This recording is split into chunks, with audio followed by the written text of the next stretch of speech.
शहर की ताजा तरीन व खास खबरों के लिए अमरावती मंडल न्यूज चैनल को सब्सक्राइब करें तथा बेल आइकन को जरूर दबाएं।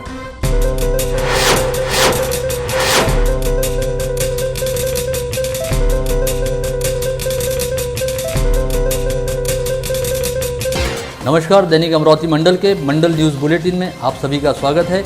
आइए पेश करते हैं आज की कुछ खास खबरें। राज्य के मुख्यमंत्री उद्धव ठाकरे ने आज प्रदेश की जनता को संबोधित करते हुए दीपावली के मद्देनजर एक बेहद महत्वपूर्ण आह्वान किया है, जिसमें उन्होंने कहा है कि राज्य में अब कोरोना संबंधित हालात काफ़ी नियंत्रण में आ गए हैं, लेकिन खतरा अभी टला नहीं है और प्रदूषण की वजह से कोरोना संक्रमण का खतरा और भी अधिक बढ़ सकता है। ऐसे में इस वर्ष दीपावली पर्व पर कोई भी पटाखे न चलाए जाएं ताकि प्रदूषण के स्तर को नियंत्रित रखा जा सके। सीएम उद्धव ठाकरे ने कहा कि विगत कुछ माह के दौरान हमने बेहद सादे व सामान्य ढंग से गणेशोत्सव, नवरात्रोत्सव सहित दशहरा पर्व मनाए। वहीं अब अनलॉक की प्रक्रिया जारी रहने के चलते त्योहारों के मौसम में भीड़भाड़ वाली स्थिति बढ़ने लगी है, जिसकी वजह से कोरोना का खतरा भी लगातार बढ़ रहा है। इस समय दिल्ली सहित कई पश्चिमी देशों में कोरोना संक्रमितों की संख्या दोबारा बढ़ रही है। दिल्ली में कोरोना के दोबारा बढ़ने के पीछे प्रदूषण को ही मुख्य वजह बताया जा रहा है। ऐसे में यह बेहद जरूरी है कि दीपावली के पर्व पर लोग बाग आतिशबाजी न करते हुए प्रदूषण के स्तर को न बढ़ाएं।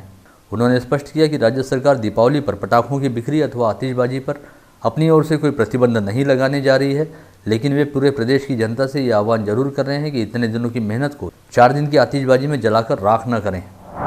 कोरोना संक्रमण के खतरे को देखते हुए लागू किए गए लॉकडाउन की शर्तों को शिथिल करने और अनलॉक की प्रक्रिया शुरू करने के बावजूद अब तक राज्य में मंदिरों सहित सभी धार्मिक स्थल पूरी तरह से बंद हैं। वहीं दूसरी ओर राज्य के प्रमुख विपक्षी दल भाजपा द्वारा लगातार मंदिरों को खोलने की मांग को लेकर आंदोलन किए जा रहे हैं। इस पार्श्वभूमि पर पूछे गए सवाल का जवाब देते हुए राज्य के मुख्यमंत्री उद्धव ठाकरे ने कहा कि दीपावली के बाद मंदिरों को खोलने के लिए एक नियमावली बनाई जाएगी, जिसमें भीड़भाड़ को टालने के लिए आवश्यक दिशा निर्देश दिए जाएंगे। सीएम उद्धव ठाकरे ने स्पष्ट किया कि भीड़भाड़ की वजह से कोरोना संक्रमण का खतरा बढ़ सकता है। इस बात को ध्यान में रखते हुए उन्होंने जानबूझकर मंदिरों को खोलने का निर्णय लेने में कुछ अधिक समय लिया है। अखिल भारतीय ब्राह्मण महिला महासंघ द्वारा रविवार को तपोवन स्थित वृद्धाश्रम में रहने वाली 240 बुजुर्ग महिलाओं को दीपावली के निमित्त साड़ियाँ, मिठाई व नमकीन के पैकेट आदि वस्तुओं का वितरण किया गया।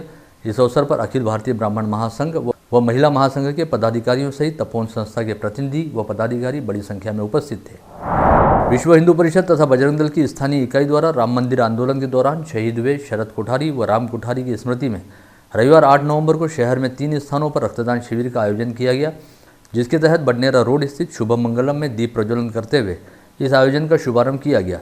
इस अवसर पर डॉक्टर सतीश डहाके, विश्व हिंदू परिषद के जिलाध्यक्ष अनिल साहू, महानगर अध्यक्ष दिनेश सिंह, एबीवीपी के प्रांत मंत्री रवि दांडिया समेत विश्व हिंदू परिषद व बजरंग दल के अनेकों पदाधिकारी उपस्थित थे। कोरोना संक्रमण के खतरे को देखते हुए लॉकडाउन काल के दौरान स्थानीय पुराना कॉटन मार्केट परिसर में फल एवं सब्जी मंडी को एक दिन की आड़ में शुरू रखा जाता था, लेकिन अनलॉक की प्रक्रिया शुरू होने के बाद यहां पर तमाम व्यापारिक गतिविधियां अब पहले की तरह शुरू हो गई है। ऐसे में रोजाना तड़के यहां पर पहले की तरह किसानों व विक्रेताओं की भीड़भाड़ दिखाई देने लगी है। साथ ही इस समय पर्व एवं त्योहारों का सीजन रहने के चलते फलों की आवक भी जबरदस्त हो रही है और फलों की बिक्री भी अच्छी खासी हो रही है। ऐसे में फल बाजार में अच्छी खासी रौनक दिखाई दे रही है। 5 दिवसीय दीपोत्सव पर्व के शुरू होने में मात्र 5 दिनों का समय शेष है। ऐसे में रविवार को साप्ताहिक अवकाश रहने के चलते अधिकांश लोगों ने दीपावली पर्व से संबंधित खरीदारी करना मुनासिब समझा, जिसकी वजह से लंबे समय बाद शहर के बाजारों में भारी भीड़भाड़ वाला नज़ारा दिखाई दिया। सबसे अधिक भीड़ कपड़ा प्रतिष्ठानों में देखी गई, जहां पर लोग बाग परिवार सहित दीपावली के लिए नए कपड़े खरीदने पहुंचे थे। इसमें भी साड़ियों के शोरूम में महिलाओं की भीड़ सर्वाधिक रही। इसके अलावा इलेक्ट्रॉनिक्स व इलेक्ट्रिकल उत्पादों के शोरूम में भी खरीदारी का अच्छा खासा माहौल रहा। वहीं दूसरी ओर शहर के प्रमुख व्यापारिक क्षेत्रों सहित कई रिहायशी इलाकों में लक्ष्मी प्रतिमाओं तथा लाई बताशे सहित दियों की दुकानें सजना भी शुरू हो गई हैं, जहां पर लोग बाग दीपावली पर्व से संबंधित सामग्री की खरीदारी करने के लिए पहुंच रहे हैं। कुल मिलाकर विगत लंबे समय तक सन्नाटे व वीराने का सामना कर चुके शहर के बाजार अब दीपोत्सव के समय खिल उठे हैं।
जिले में रविवार 8 नवंबर को कोरोना के 22 नए संक्रमित मरीज पाए गए। इसके साथ ही जिले में कोरोना के कुल संक्रमितों की संख्या 16,677 पर जा पहुंची। रविवार को RT-PCR टेस्ट में 14 और रैपिड एंटीजन टेस्ट में 8 लोगों की रिपोर्ट पॉजिटिव आई है, जिनमें 12 पुरुषों व 10 महिलाओं का समावेश रहा। इनमें अमरावती शहर के 13 और ग्रामीण इलाकों के 9 लोगों का समावेश है। रविवार को 39 कोरोना संक्रमितों को कोविड मुक्त हो जाने के चलते कोविड अस्पतालों से डिस्चार्ज मिला।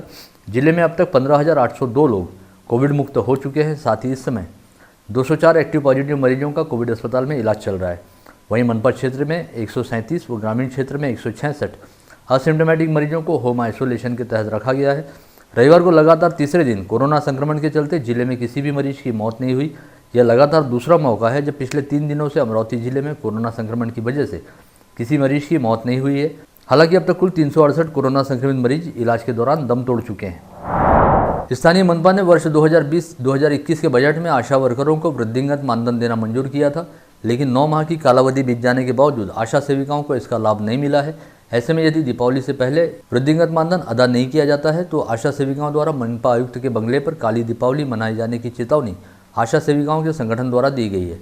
आशा सेविकाओं का कहना रहा कि उन्होंने कोरोना काल के दौरान अपनी जान को जोखिम में डालकर प्रशासन के साथ कंधे से कंधा मिलाकर काम किया, लेकिन प्रशासन द्वारा आशा सेविकाओं की समस्याओं की ओर बिल्कुल भी ध्यान नहीं दिया जा रहा। इस समय अमरावती शहर से जिले के ग्रामीण इलाकों में पारा तेजी से लुढ़कने लगा है और अब ठंड का एहसास भी होने लगा है।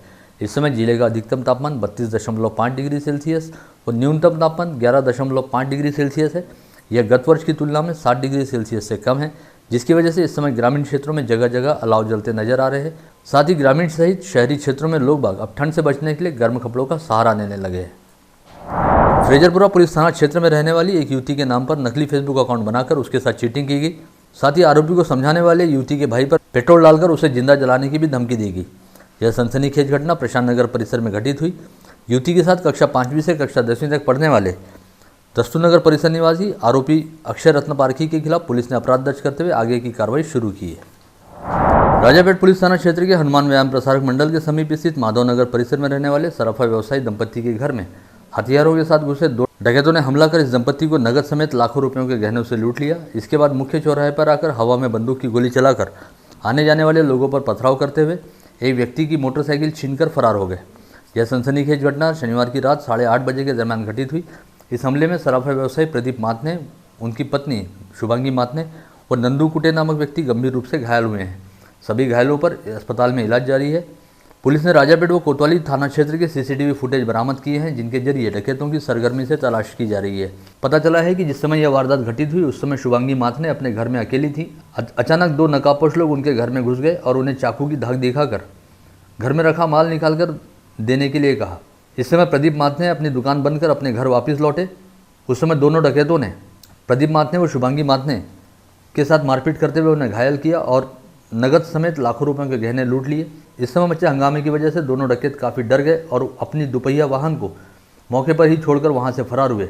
सड़क पर आने के बाद इन लोगों ने रास्ते से गुजर रहे लोगों पर पथराव करने के साथ ही हवा में फायर किया और वहां से आ रहे नंदू कुटे नामक एक व्यक्ति की मोटरसाइकिल छीनकर फरार हो गए।